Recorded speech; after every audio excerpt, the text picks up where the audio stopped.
Big Picture, and obviously it's launch day, so I have a few other things I wanted to talk about today. Also, anytime I read any new content, watch a new podcast, find an awesome blog, go to a really cool real estate seminar, obviously I'm going to always talk about that. Anything I think is going to bring value to you guys. So you probably saw some of my live streams. I plan on doing like 2 or 3 live streams a week. Anytime I'm thinking about something I think is going to benefit you guys, I'm going to live stream it. You'll find some of the live streams are only going to be for you. Others I will also share to the public Elite Real Estate Systems page, not obviously just this beta page, and then also some of them I'll share onto my own personal Facebook page. The first book that I wanted to recommend, which I already did on the private Facebook page, was Extreme Ownership, How U.S. Navy SEALs Lead and Win. And Extreme Ownership was recommended to me by several different agents that do a lot of business. And one of the things that I really liked about it is they take you through real life Navy SEAL scenarios, and then they apply the lessons that they had learned in those real life scenarios into the business world. So they talk about the principle learned and then the actual application when they go and consult with top businesses all across the country. And so these guys have now been using Navy SEAL principles and practices in real life corporate environments to help leaders within corporations succeed at a high level. And the biggest thing I took out of this book, instead of explaining it to you, I'll tell you an example in my own personal life of extreme ownership that I felt like was a really nice parallel to the book. About a year ago, I had an agent call me, and if you guys know, Andy will probably laugh at this, but I am uncallable. I am unreachable. I'm not the person you call when you have problems showing properties or a sign that fell over in the yard. And so an agent called me to let me know that the lockbox was dead on a house. Not one of my agents, somebody trying to show one of our properties. I got my cell phone number. It's public. So she called me up and said, "Hey, Jeff, one of your lockboxes is dead." And we have 100 lockboxes. You know, at the time we had like 75 listings. And she's letting me know that one of the lockboxes is dead. And, you know, I could have taken the egotistical, narcissistic approach, which is probably the way I handle a lot of things in my life. But this time I decided to, you know, deploy extreme ownership without ever reading the book.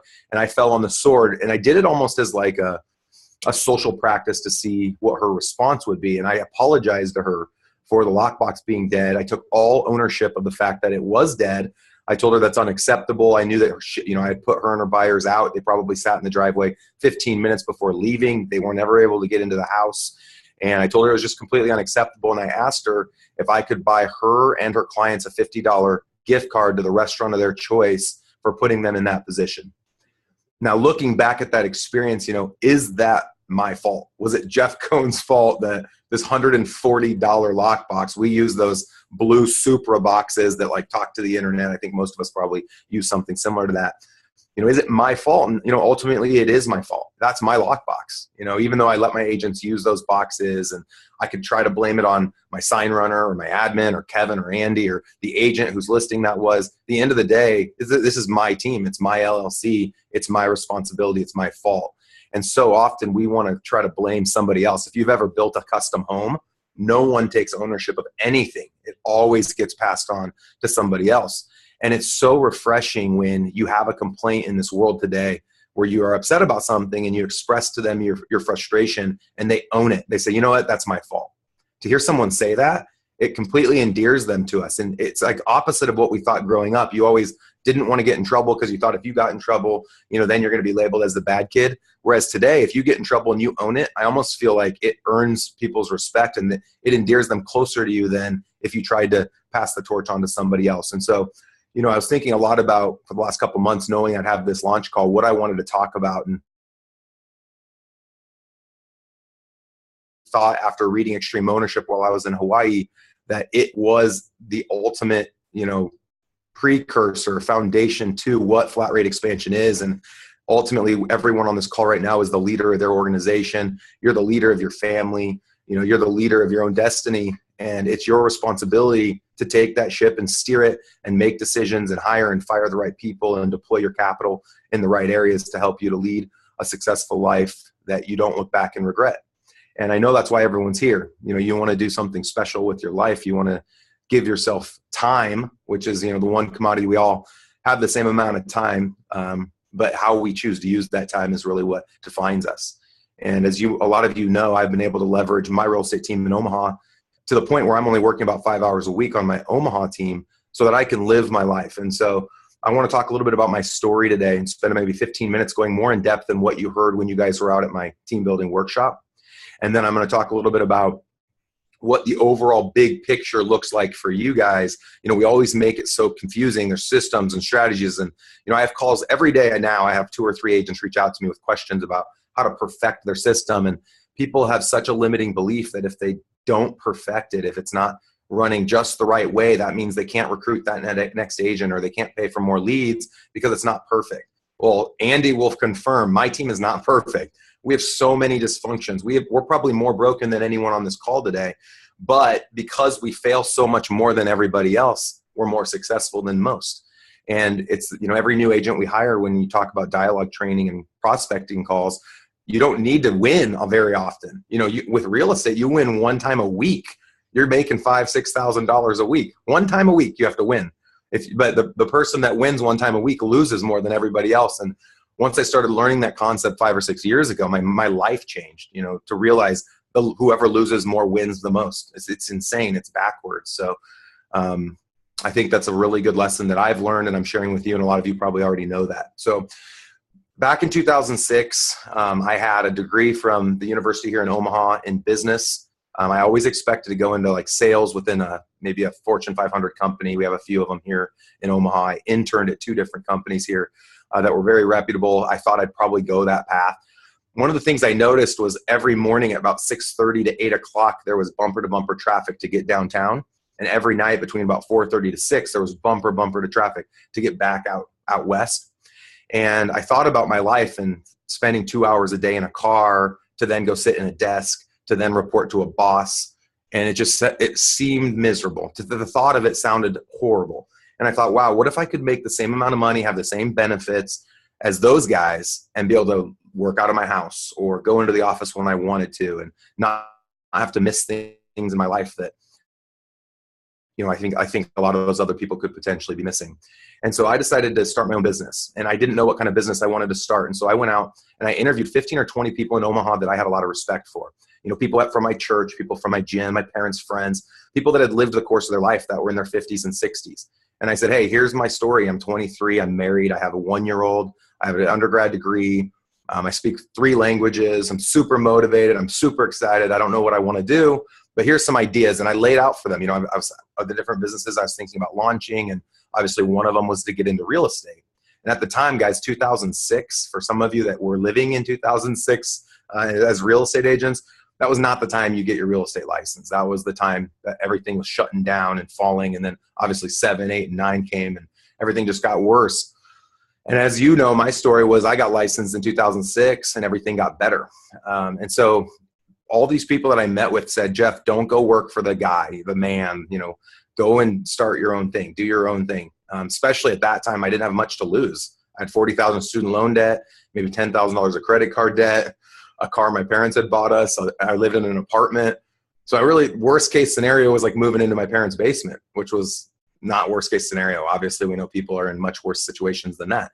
And so I got my license. And I know as I go through this story, none of you are at that point right now. But as I go through my last 10 years, you'll start to feel like, oh, wow, that's where I am right now. And that's why I wanted to tell this story today, was we all are somewhere in the journey. And even though I'm at 600 sales and 110 million last year, there's still people far beyond where I am today that I want to get to. And I'm in mastermind groups with those individuals, and I'm visiting those people. There's always going to be someone else further, but you definitely want to align yourself with someone that's not 20 years further, because there's not going to be context. You know, you're not on a call right now with Gary Keller telling you what to do, because Gary has 140,000 agents and the context isn't really there. What I have built, and I think one of the reasons that I have endeared you guys to me, is it's something that you believe is obtainable in your market. And I believe it's obtainable in your market. We wouldn't have you on Flat Rate Expansion if we didn't think you could do what we've done or something similar, or even surpass what we've been able to do here in Omaha. So 2006, I decided to get licensed in November. I spent 3 or 4 months with my mom and dad. They're both licensed agents at the time, and they teach me the ropes. They show me how to write a purchase agreement, how to get a listing agreement signed, what to say when you meet with clients, how to show property, all the simple basic stuff that takes 100 hours to onboard a new agent if you've ever onboarded a new agent. And what I learned really quickly is my mom and dad hadn't really built a business, especially coming right out of school. What they had was a lot of people that knew they were realtors, and they'd go on a listing presentation with a market analysis and a listing agreement, and they didn't talk about how they were going to sell the property. It was more like, here's the price, and if you work with me, it'll be a 3-month contract. And they didn't have a presentation. They didn't have a team. They didn't have admin. They were how most agents operate their businesses, right? Single agents that just kind of take what comes and gets mad when someone doesn't work with them, et cetera. So their best year ever, they had done maybe $3 million in sales, 15 transactions, something like that. So my first full year was 2007. I sold over 50 houses in 2007, including my mom and dad. I think we probably ended up about 65 or 70 deals. It was $12.5 million in volume. So brand new agent to them. They'd never done over 3. And in 1 year, we do $12.5 million. And, looking back at that today, as I listen to a lot of other agents' stories and I hire a lot of new agents, I've never seen someone do that year one. And so I asked myself, like, why did I do that? What was special? I feel like I'm no different than most, but the thing I come back to constantly is extreme ownership. That's why I brought the book up today. That's why I wanted to start this call off with that. I didn't make excuses for myself. When I failed, it was my fault. When the market wasn't what it needed to be, it was my fault. I wasn't finding the right people. I wasn't communicating in the right places. And so back in 2007, my first full year, I found success. I worked my butt off to make sure I was working in the right areas, working smart and not just hard. And so that's when social media started taking off. I had a Facebook page. I did expired calls, FSBO calls, door knocking, open houses. Everywhere I went, I was the annoying guy talking about real estate, the person pushing business cards everywhere to waiters and waitresses and people at the grocery store. It was insanity, but I had to survive, right? My first year, I had nothing else. I had to be successful. I worked it. So there's this motivational video I was watching last night while I was riding my bike, and it talked about the difference between committing and contributing. And you guys might have heard this story before, but the way the story goes is there's this little boy, and he's sitting at the breakfast table, and he has eggs and ham on his plate. And he asks his dad, "Dad, what's the difference between contributing and committing?" Have you guys heard this before? And dad says, "The chicken contributes, the pig commits." So obviously laying the eggs are contributing, not a huge sacrifice. The pig commits. The pig loses his life to be on the plate. And so I think about that with agents, and I look back to my first year in the business. I committed. I look at most agents' first years, and most agents, a lot of agents I coach with and mastermind with, I feel like a lot of them are contributing to their own businesses, but I don't feel like a lot of them have committed. And I don't feel like they have, because I'll ask them how they choose to spend their time. And this is something that Andy has done so well with our team from the success manager role, is he's helped show the agents on the team that some have contributed and not committed. And it takes a long time, years sometimes, with agents to get them to recognize that the sacrifice that they have made has been a contribution. It hasn't been a commitment to building a successful business. 1 foot in, 1 foot out, so to speak. Most people go their entire lives 1 foot in, 1 foot out. So back to 2007, my first year, I sell over 50 houses. I netted $96,000. I had committed to being successful, and I recognized year one I could be. And that was a really scary year. For a lot of us starting teams, the question is, can I be successful? A lot of us that invest in new technology, can I be successful? The people that succeed the most in life are constantly choosing to take risks, taking steps backwards, taking losses in income, because they have a belief that by doing so, they will be more successful. The people that get stuck at $50,000 a year, $20,000 a year, $150,000 a year, whatever that dollar amount is, but they live out their life at that same income level, it's because they stop taking risks. They stop asking the question, what more can I do to be more successful? And this doesn't just apply to our businesses, it applies to our personal lives, our relationships with our families, our kids, with God, or whatever it is you believe in. But it applies to everything.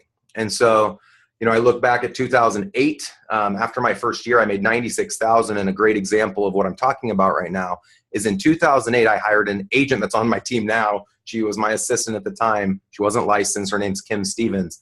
And I paid her over $30,000 a year. I can't remember the exact pay. Call it $30,000 a year. So I told you I made 96 net in 2007. So in 2008, I hired someone paying them $30,000 a year. So essentially, I gave her 33% of my income to come on in 2008. How many people do we know that just had a gangbuster year, 25-year-old would say, you know what, I'm going to take a third of what I made last year, and I'm going to believe that this coming year I'm going to do twice as much business, and I'm going to hand off a third of my income to somebody else. And so there's going to be some bragging here, patting myself on the back, and that's not my intention. My intention is to show some examples in my story of risk that I chose to take to help me proceed from year in and year out. So 2008, I take the risk, I hire a coordinator. My thought process behind that was that any activity that I would pay somebody $12 an hour to do, I would stop doing.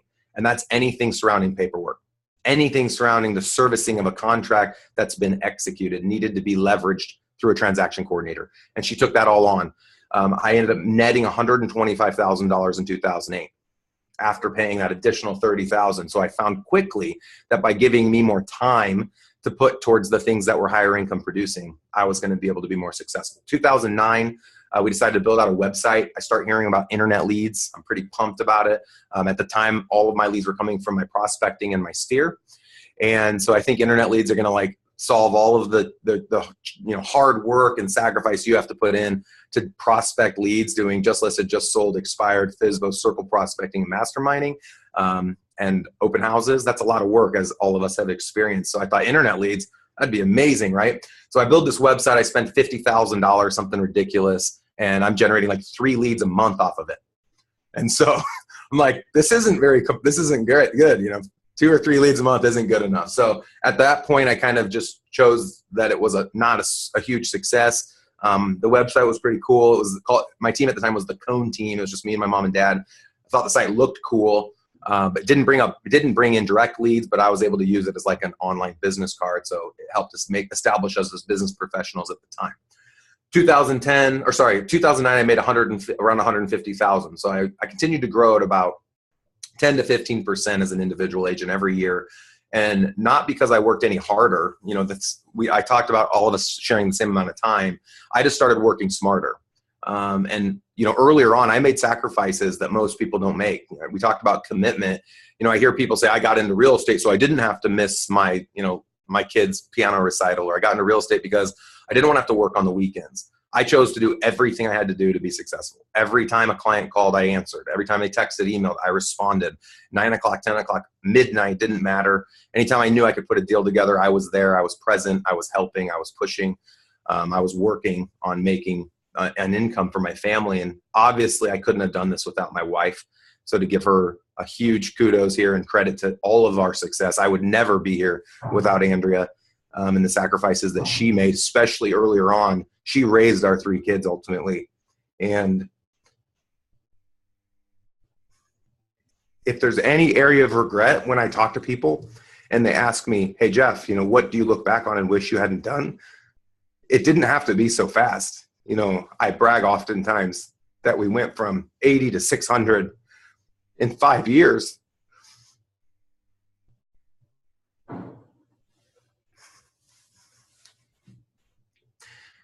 It could have been 10 years.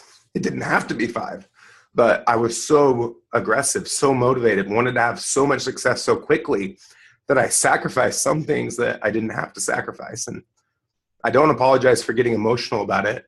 I think it's important that people recognize the time commitment they put to anything and what that means. And be cognizant and intentional with how you choose to deploy your time in your life, because our lives are short. And so while I have regrets, I now am living a life I never dreamed of while the kids are young. Most of my kids are still in grade school, and I'm making up for time I had lost. But I was able to get myself in a position now that I can offer a life to my children and myself and my wife that we never dreamed of. And so, when people ask me, how much time should I put in? How much time should I commit? I'm really intentional to make sure that I don't tell people to do it the way I did it. I don't know if the way I did it was the right way. And I know everybody's at a different point in their life and their business and in how much they want to sacrifice. But true reward and success isn't going to just come overnight. The sacrifice has to happen in some place. And if you have other people around you that are going to feel the pain of your sacrifice, make sure that they're on board with you. My wife was always on board with me. I couldn't have done it without her. My marriage would be failed without her support. So I wanted to make sure I made mention of that. as I walk everybody through this. This isn't a fairy tale story. There was a lot of blood, there's a lot of sweat, there's a lot of pain. As most of you have experienced, when you have success, you have a lot of failures. There've been a lot of fights. There've been a lot of agents that have quit. There've been a lot of tense conversations. This is a messy business. Owning a business is messy. And so I want to make sure when I share my story that I don't try to paint a picture that this just happened overnight. Year after year, we got better and better.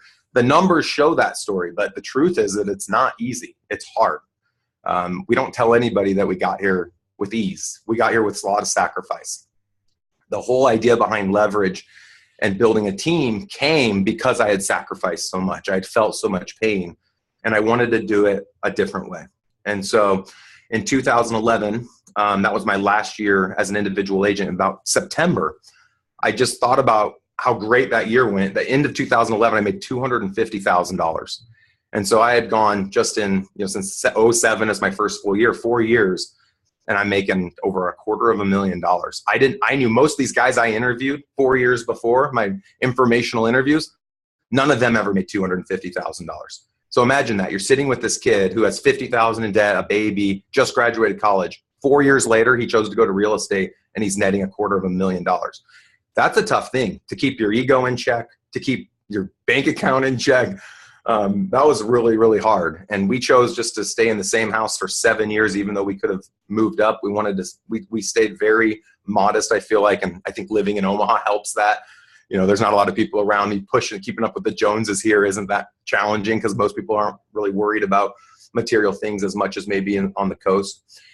And so 2011 rolls around, and I knew the sacrifices it took me in 2011 to make $250,000. And I thought there's got to be a better way. And that's when I read The One Thing. And that's when I reread Millionaire Real Estate Agent and started learning a lot more about leverage and how other top teams had built out their teams. And I listened to a lot of podcasts, and I read a lot of books. And I know I've shared a lot of that with you guys. And I decided I was going to build the #1 team in Nebraska. That was what I was going to do. And I thought it was going to take me 20 years, 15, 20 years. I didn't know how long it would take. I just knew that's what I wanted to do intentionally. And I knew eventually I wanted to stop working the buy and list side, but I didn't think I should do it overnight. So I didn't make that sacrifice right away. And going into 2012, I had Boomtown. We launched it in September of 11, 5 years ago. And I hired 6 or 7 agents right out of the gate. And going into 2012, one of the things that I discovered was that when an agent sold a property, I made about half of what I made when I sold a property if I was charging them a 50-50 split. And so this light bulb goes on, and I thought, well, what if I could help that agent sell 2 houses? Or I had 2 agents that sold 1, or I had 4 agents that sold 1 every other month. And the math continues, right? 8 agents that sold 1 every 2 months. And I thought, wow, I could not work. I mean, I could choose to not have to service clients directly. And after going, doing hundreds of transactions and making almost $1 million by servicing leads, that sounded really nice. So we went out. I hired Kevin as a marketing director, who obviously now is our operations manager. He also was doing all of our videos and pictures back in 2011. And I brought Kevin along. I thought that there'd be a lot of power by having admin staff empowered to know the same things I knew as we built the team out, because I knew eventually, years down the road, I'd need to turn it over to someone else. And so Kevin and I visited over 50 brick and mortar offices over the last 5 years. But year 1, back in the fall of 2011, we visited 6 or 7 offices. And you guys maybe have heard of Amanda Howard, Huntsville, Alabama, Hinton Dillard in Atlanta, Georgia, Chip Collins in Hilton Head, South Carolina. Those are the agents we visited our first round. And what we started to learn quickly was that these teams, as convoluted as they may have been and all the different moving pieces that they had, it always came back to 3 things. Number 1, lead generation. Number 2, lead conversion. Number 3, training, accountability. System strategy surrounding training and accountability. It was that basic. And so it's so funny. Kevin and I would spend, we'd fly to one location, rent a car, we'd drive to 5 or 6 cities, and then we'd fly back from the starter city. We'd spend 2 or 3 days. We'd get through 5 or 6 teams. No one had a workshop. I mean, this was like go show up at their office and ask them some questions for 2 or 3 hours. There was no formalized process. We had to choose what we wanted to learn that trip and then come home and apply the things we liked and not apply the things obviously we didn't. We spent lots of time in airplanes talking about the notes that we had taken and what we wanted to implement and what we didn't want to implement. We kept it simple. We wanted our company simple, easy. Anyone that joined would be able to run things. You know, you guys might run software like Infusionsoft. A lot of people use Top Producer on the admin side. We chose to stay simple. We didn't think doing 1,000 deals a year needed advanced tech, you know, super advanced tech. You know, you have companies that do 10,000 transactions on a widget. They probably need to get a little more advanced, but we're selling residential real estate houses. This is a pretty simple business. We don't need to get too crazy. One of the things that kept a lot of those teams from succeeding at a higher level, I felt like, was they were introducing too many pieces to the business, which bogged them down too much. So when they would hire a new admin or bring on a new agent, it was too confusing. There were too many moving parts. And so Boomtown became our foundation. And as you guys know, I talk a lot about Boomtown. It was our front end website. It was our back end client relationship management software. We used Excel on the listing side to transact all of our listing sales, which to date, we're still doing all these things that I'm talking about right now. We use third-party software like TPMCO, the personal marketing company, to send out mailers. That, to this day, is our only piece of snail mail we send out, nothing else. You know, and obviously, as we've gone down the road, we've invested in, early on when I was on my own, I used RedX for expired and FSBO data. Today, we use Vulcan 7. We have like 5 or 6 lines on Mojo Dialer. We've introduced any piece of software we know will help take our agent to the next level that's not going to slow them down. So we're choosing to not, you know, impede on our ability to continue to grow. And we're a growth company. Our goal this year is to get, I think it's going to end up landing around 800 units. I would like to see us at 1,000. So my hidden goal in my mind is always 1,000. I want to get over 1,000 deals. Every year in the last 4, we've broken the Nebraska record. So no one's ever sold 600. Last year, no one had ever sold 580. No one had ever sold 425. And so that's fun in your state to be leading unit sales. But I want to compete on a national level in unit sales, and then we'll start talking production. Right now, I believe to be number one in units, you have to be over like 1,800 or 1,900 units. I haven't seen the numbers come out yet with Real Trends. So that's the direction that we're going to be going long term. So, we launched the team 2012, comes and goes, and I went from making 250 grand when I was on my own to making 400 grand. Now, all of 2012, I sold real estate. So the year before I'd made 250, I sold about the same amount of houses. So I made 250 again myself, but the team made me 150. And I realized really quickly, I thought, you know what would happen if I quit selling altogether, put all my time into generating leads and recruiting agents and holding them accountable. And so flash forward to 2014, I quit selling altogether. My primary goal was to service the team, to help the admin. We hired Andy as a success manager in 2013 or 2014 because he had proven himself as an agent. He still serves our Omaha team as the success manager in a part-time capacity, working about 25 hours a week. And I had been doing all the one-on-ones I think it was 2013. I had been meeting with each of the agents every week. And at that time, we had like 10 or 15 agents, and it sucks some energy out of you. If you guys have ever done one-on-ones before, the questions people ask, and it's like the same thing over and over. The success manager is the catalyst I like Robbie's facial. The success manager is the catalyst that's going to help pull your team along. And as a CEO and a visionary, which is the capacity in which I serve, I can also do that, and I should, but not on a daily basis. Okay? As a CEO, you are the visionary. You should motivate and pull people along, but not on a daily basis. My expectation is that the agents and admin, especially the success manager, they are doing it on a daily basis. They are constantly thinking about, how do I motivate? How do I incentivize? How do I excite the people around me and pull them along? So I hired Andy so that I could quit doing that. Kevin obviously worked into an operation manager role. So his job was to put all of his time into holding our admin accountable, helping them with systems and processes, creating our listing presentations. He took over that. I was responsible for writing commission checks for 2 or 3 years. He took that job over a couple years ago and took on all the commission checks. My goal was that my only responsibilities, if I chose to not work, essentially, my only real primary responsibility was meeting with Kevin and Andy every week for 1 hour. They're my 2 direct reports. Even to this day, that's what we do. We meet 1 hour individually. We have a 1 hour management meeting once a week together, as you guys experience, at 8:30 every Monday morning. And then I lead our Monday morning accountability meeting. If you add that up, that's 4 hours. And I throw an extra hour in when I say 5 hours because I get miscellaneous questions and stuff about Omaha's Elite. That's 5 hours a week, guys. We sold 600 houses last year. I worked 5 hours a week on the Omaha team. I've launched a bunch of different businesses over the years. I didn't have to. We could be twice as big had I chosen to put all of my eggs in the Omaha's Elite basket, but I was too bored. I get too, I guess, OCD, you might call it. I don't know. I'm ADD. I'm always balanced and I want to do the next thing. I'm looking for the next opportunity, especially when there's businesses that I call parallel businesses that can run directly alongside of Omaha's Elite. So we launched our title company last year and an insurance company, a staging company, a flipping company, a rental acquisition business, a property management business. And then the year before, we launched 1,000 Calls a Day, which has over 50 prospectors now, full-time virtual assistants in the Philippines. We also launched, I own a commercial portfolio of real estate, and I think that's it. Oh, and Elite Real Estate Systems. So the coaching company was born 2 years ago because of all of the different agents around the country that were reaching out wanting to spend some time with us. And just like everyone said yes to me when I would ask if I could come visit them, I said yes to everyone that wanted to visit me. The problem was I felt like they weren't getting to take full advantage of what we had to offer, because I couldn't give someone more than maybe 2 or 3 hours for free when they'd come visit, and I'd answer their questions.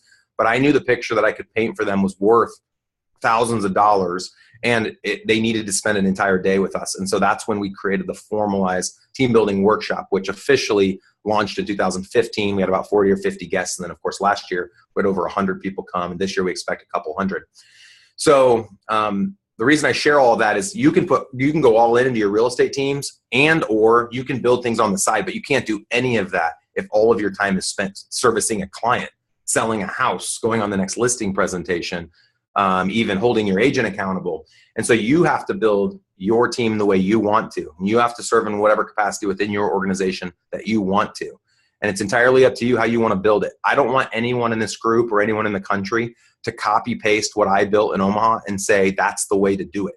The way we're doing it is not the way to do it. No, there's no right way.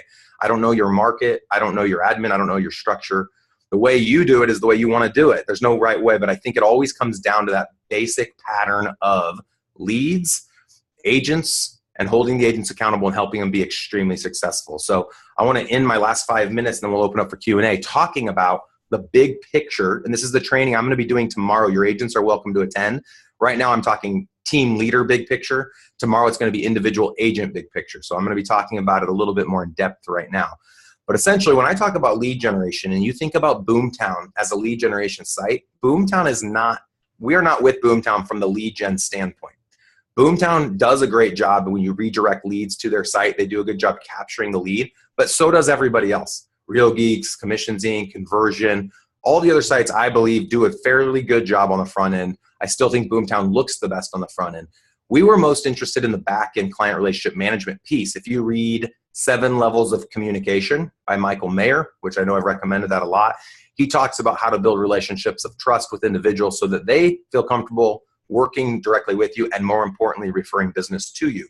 So we wanted a piece of software that allowed us to not only engage with customers so that they felt comfortable working with us and referring to us, but that allowed us from an accountability standpoint to dive into that back end and hold our people accountable to doing the things that they said they were going to do, and they set certain goals and then a certain amount of calls they need to make to do those things. We needed to have a piece of software that we could go in and say, okay, well, you said you were going to make 173 calls, but the software is only showing me you made 100 calls. What's the problem? Now, obviously, with Boomtown and all these other systems, they'll say, well, I didn't log the call. Well, logging the call is part of making 173 calls, so that's not an excuse. And so we've really enjoyed Boomtown from that perspective. And for a lot of other reasons, as you guys know, I always talk about Boomtown. It's done really well for us. So when you talk about leads, there's 3 types. There's internet leads, which are leads that come off of social media. Those are leads that are going to come from Trulia, Realtor.com, Zillow, Homes.com. Those are leads that you're going to pay for through AdWords, Facebook ads. There's Yahoo ads. There's Google ads. There's Craigslist leads. So when we say internet lead, it kind of encompasses all those categories. On our team, when we say internet lead, that also means it's a lead from us. When we say Boomtown lead, I guess I should say that means it's a lead from our team. That also includes for us sign calls and leads that might come from my sphere of influence, et cetera. But when we think about internet leads, we're teaching our agents, not only are we handing leads out to them from all of these places off the internet and off our signs, we're showing them to do the exact same thing. Nothing's a secret. So when I create a marketing service agreement today, I think I get about $8,500 a month going to internet leads. I have top agents that also have MSAs with other lenders and they're using that money for internet leads. So of course, when they convert one of my internet leads, it's 50-50. When they convert one of their internet leads, it's going to be based on their split. So where I really would like you guys, if you listen to anything, listen to the next 4 minutes. The place that I think a lot of agents go wrong is they think about Boomtown and all these other sites as internet websites to help convert internet leads. Where I get the most value out of Boomtown is not from the leads I generate or the leads my agents are generating from the internet. It's from the agent's own personal sphere and their own personal prospecting efforts, because the way you choose to treat an internet lead once you engage with said lead is the exact same way you're going to treat a lead that comes from your prospecting efforts, and is the exact same way you're going to treat a lead that comes from your sphere. And where the industry goes wrong is they only put their internet leads into their CRM. They only work the internet leads with a call system. When they look at the leads they generate from their sphere of influence, those leads aren't even going into their CRM, which I think is such a mistake. When you look at 7 levels of communication, you're not going to treat your sphere leads worse than you treat internet leads, and you shouldn't treat your sphere leads better. You should treat them all the same. They all need to get a call. They all need to get an email at a certain amount of time. They all need to get a text message. They all need to feel love, depending on what category they're in. So tomorrow's training at 10 o'clock is going to dive deep into how do we convert at a 3 level, which is 6 times the industry standard. A lot of these things we covered at the workshop, but we're going to go a little bit more in depth on this one. And we're going to talk about where all the different leads come from, what the user experience is like when they come through all these different channels.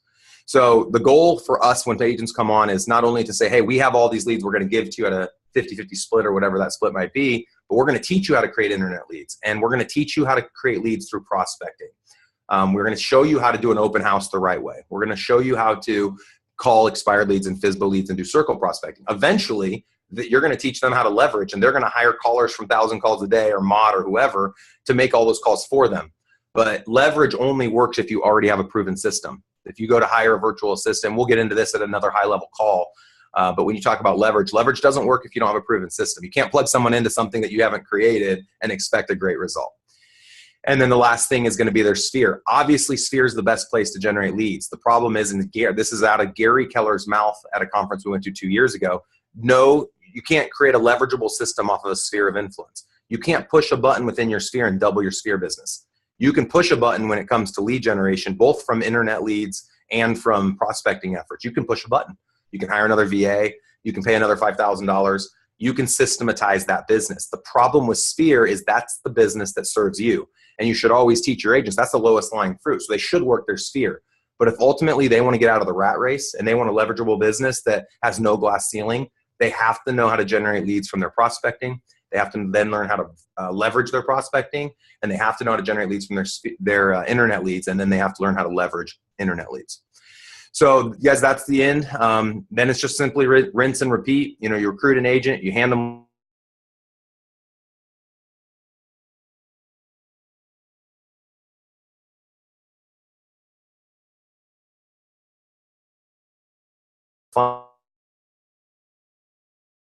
That's where we are right now, right? I'd like to double our team size, I said, this year. It doesn't stop. And I know to do that, we have to double our leads and double our agents and double our admin staff and so on and so forth. It doesn't become rocket science. So I've got about 20 minutes. If you guys want to open it up for questions, Andy, you can unmute everyone. If you guys just want to spitball questions, and if anyone's typed any questions, Andy, feel free to ask me the questions that have been typed.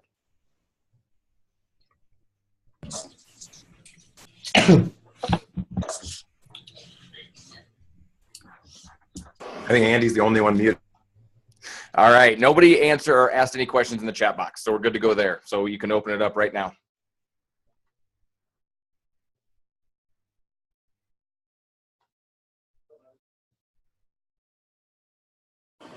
Uh-oh. There he is. There you go, bud. If you want eggs, like by all means, I just think it'd probably be better experience to go out twice today. Andy, you here with us? Yeah, I'm back. My internet connection went fuzzy there for a second. Oh, no big deal. All right. Did anyone type any questions? I didn't even pull it up. Nope, no questions in the chat. Cool. Anyone in the group have questions over anything I covered, any strategies, any part of the story I told? Even if you don't have a question, maybe a comment or. I have a question, Jeff. Later. You know, I came out and saw you. It's been almost 2 years, if you can believe that. It seems like it was like 9 months ago. But the biggest thing that I took away from you, from coming out to see you, was the accountability matrix, and we put that in place because the biggest thing we were missing was accountability.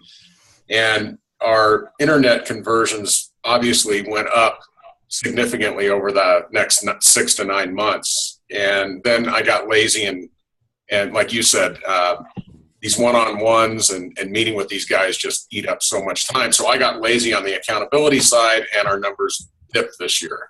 So that's the one thing. I've already handed out the call sheets and shown them, hey, what I'm doing basically is there's 12 agents on our team. I'm meeting with half of them on a Monday, and then the next Monday I'm meeting with the other half. So I'm meeting with them every other week, and they're reporting the numbers. I'm going to put them into the accountability matrix for the accountability side. But I tried to go into the 2017 and put my people in there in the drive, and it's got all wacky because I think you guys have like teams set up in it right now and then people under them or something like that. So, and I'm not really up to speed on Google Drive and how to, but what is the best way? Is there someone I can call that I can send like our roster to and they can just plug it in the right way? What if you just used the 2016 template? Is that still up there? Yeah, I still have 16. That's not going to have the team stuff and all that? Okay. Yeah, I mean, just use the same 2016 template you used before. I would don't ever delete out an old Excel spreadsheet. That's one of our big mistakes, you guys, over the last 5 years. There's certain years that have passed. We said, "Oh, delete it." Don't delete anything.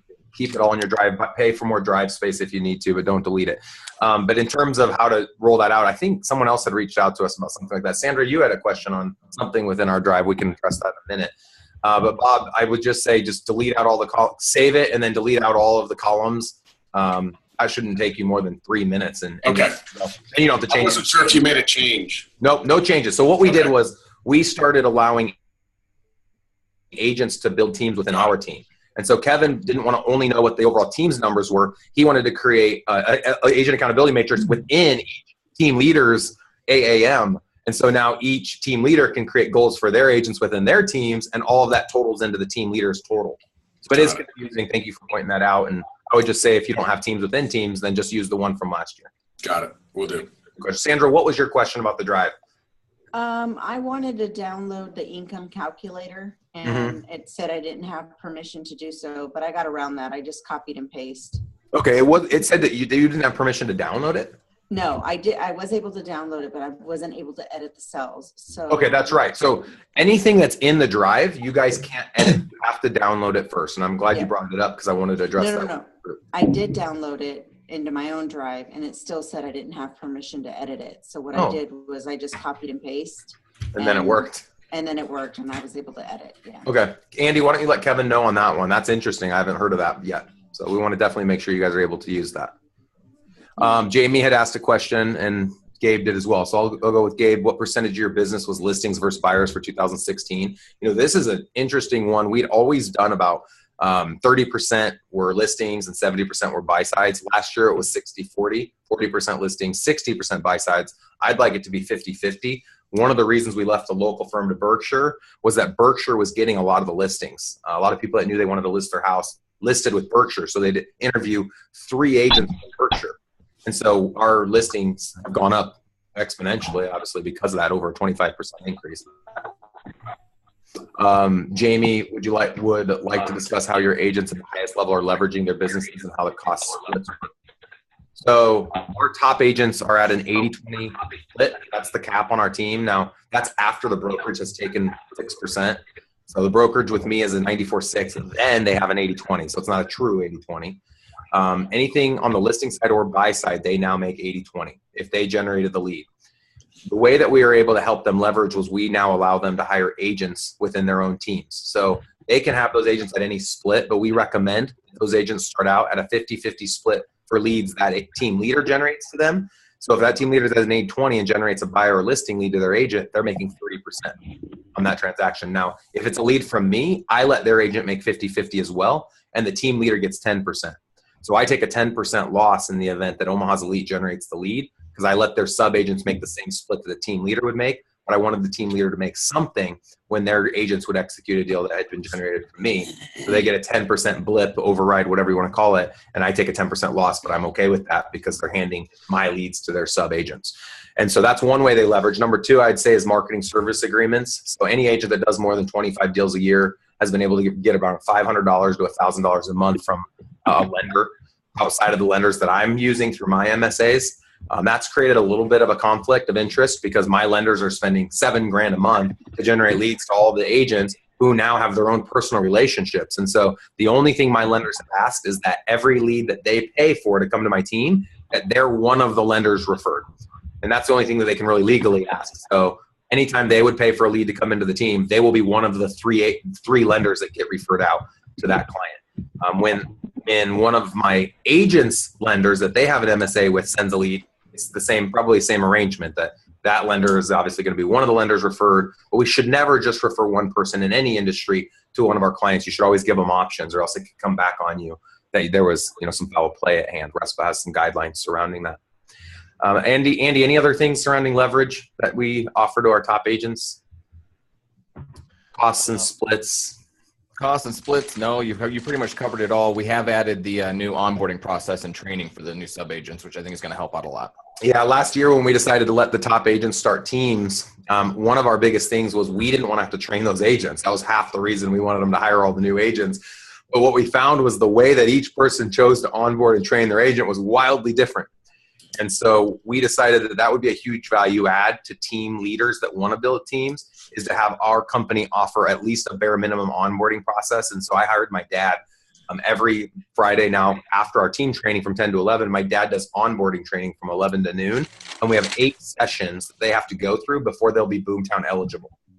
They have to go through 8 hours with my dad. They have to go to 8 dialogue trainings. They have to go to 8 of our team trainings, and then they have to watch all of our other team trainings that have already been recorded before we're going to give them a Boomtown day.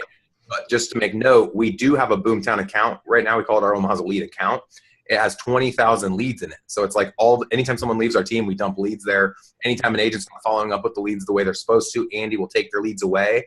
And instead of handing them to somebody else, like the teacher's pet, and pissing everybody off, we just dump them into the Omaha Elite account.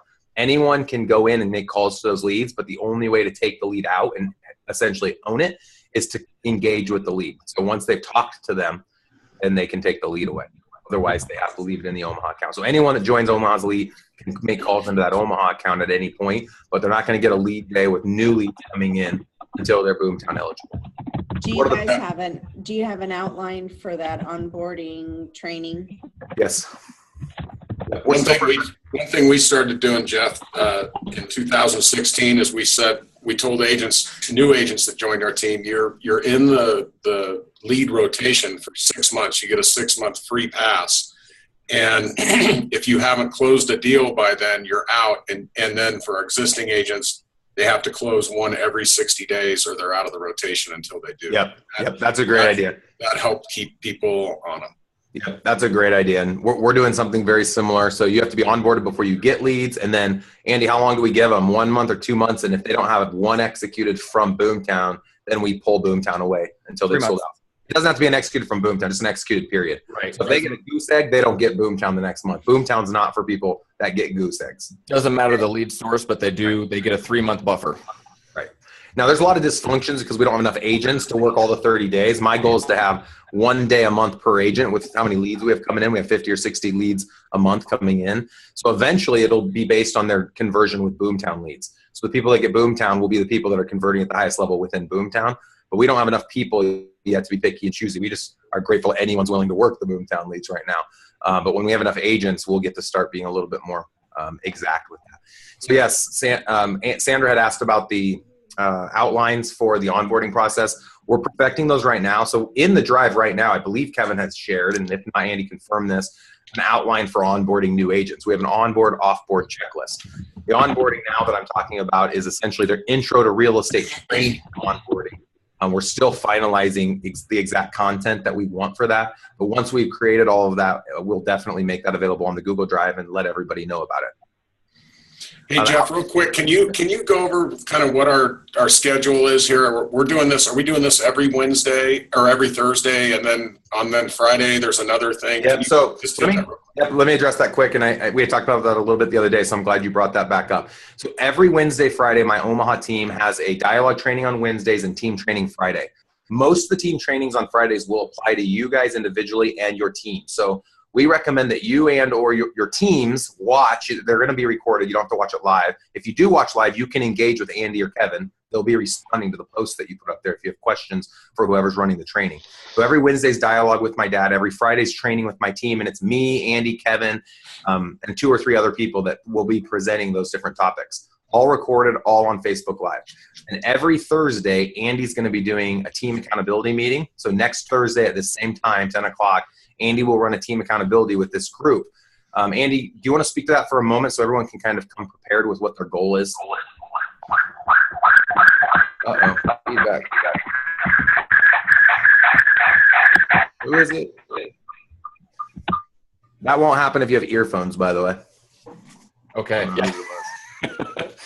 Yeah, what I would like to do, we've reached out to everyone and have you fill out the form that kind of gives us a little bit of information about what your team looks like now, how many members, what your production is, how many units, things like that. What I would like everybody to bring to next Thursday's meeting is what you want your goals to be for that year. Okay. So I'm going to need everybody's goals, and it doesn't just have to be units. It doesn't have to be production. It can be hiring agents. It can be whatever it is, right? Not everybody's going to be driving towards the same end goal, right? We know that now. We know everybody across the board is at different spots. So I want everybody to be bringing the goals that they want to attain and that they want to be held accountable to. And then we can also brainstorm, mastermind a way to get there. And everybody's going to be a little bit different, but I want everybody to bring those goals next Thursday.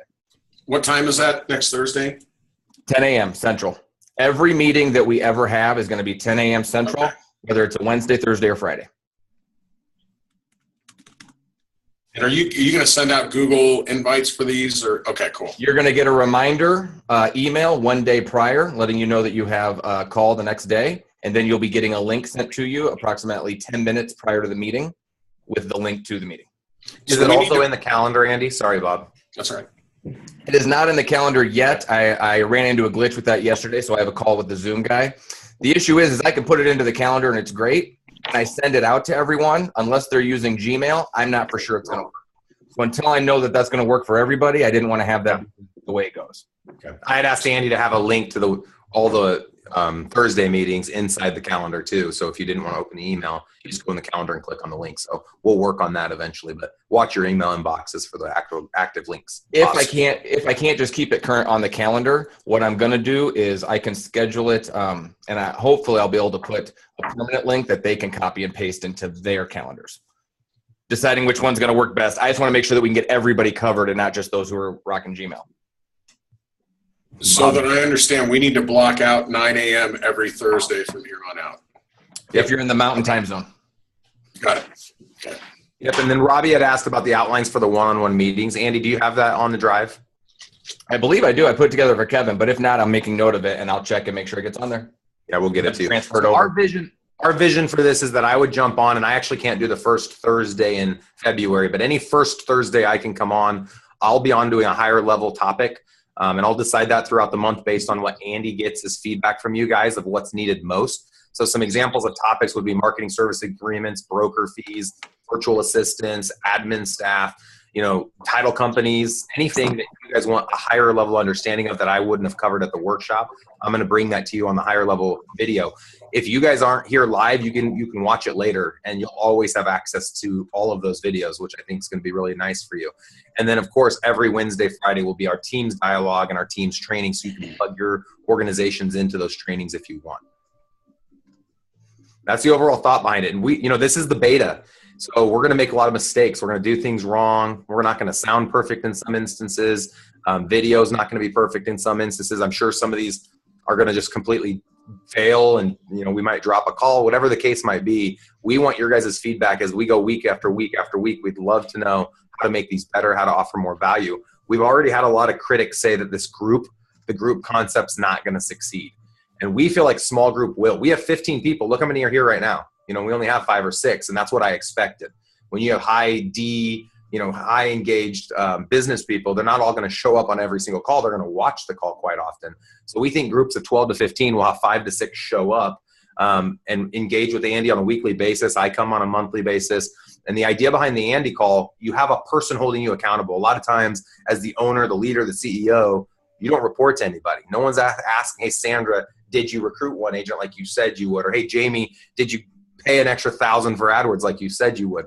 And so I would like to see, as you set your goals, to have those be prospecting goals, because that's the heart, the blood of an organization. And that's why that's our main focus at our team accountability meeting. I'd like your goals to be not only your individual prospecting goals, but what your goal was for your team. And then every week have to report that to this group. And then Andy's going to have an agent accountability matrix for each of you for what your team's goals were for calls, contacts, however you guys decide you want to track that. I would like it to be similar to how our team does. In the last 30 minutes of that call with Andy every week, he's going to break down whatever my topic was. So if my topic was big picture, Andy's going to go in depth into maybe some of those lead categories. Like I've rambled off all these lead sources. I didn't tell you what we're spending. I didn't tell you what our conversion ratios are. I didn't tell you how we got that set up. Andy will take you into internet leads maybe next week, and then take you into sphere leads, and then take you into prospecting leads. And he's going to go a little bit more in depth on that Thursday call. Andy, anything else to add to that? No, that sounds good. The only thing I haven't quite figured out how I want to handle on the Thursday is it's going to be that balance between information and accountability, because I want to make sure that we get through both, and then also answering questions.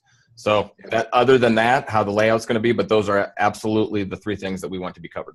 And one thing I would ask from the group, because we're all going to become better friends and want to talk a lot, we have to respect this hour. This is a sacrifice. I talked before about sacrifice. No one wants to hear the long story that you guys want to share about something that happened on your real estate team. No offense. No one wants to hear the long story. 30-second story, you tell it, or you ask permission from the group. Hey, can I tell you guys a 2-minute recruiting story? But please be sure to respect each other's time on these calls. At the end of the day, what we need to do is hold each other accountable to the goals we set. We need to take as much as we can from Andy and myself, download that information, and apply it the way we want to our own personal businesses, to watch our teams grow and succeed in the coming years. And I think it's going to be fascinating to look at what you guys are able to produce this year and then next year after being part of flat rate expansion. I believe you're going to see some significant growth, not only because of the information we're providing, but also because of the accountability piece and the group that we put you in. You guys are a badass group. You're a strong group. This is going to be really helpful and supportive for you. So, after this call's over and Sandra has a question about something that she heard Robbie talking about, Sandra can ping Robbie via Facebook. They didn't know each other before the call. And you guys are all go-getters. You put the money forward to be part of this. You came to the workshop. You're different than 99% of agents across the country. And because of that, and because of this environment, you're only going to succeed faster. I wish I had something like this 5 years ago. I didn't. So I'm really excited to see what this becomes for you guys. I want people using that Facebook group. The Facebook group that has the 15 of us in it. If you got questions following the call, throw them in there. Yeah, and Andy and I are going to get really good at, when you guys ask us direct questions, to say, that's a great question for the Facebook group.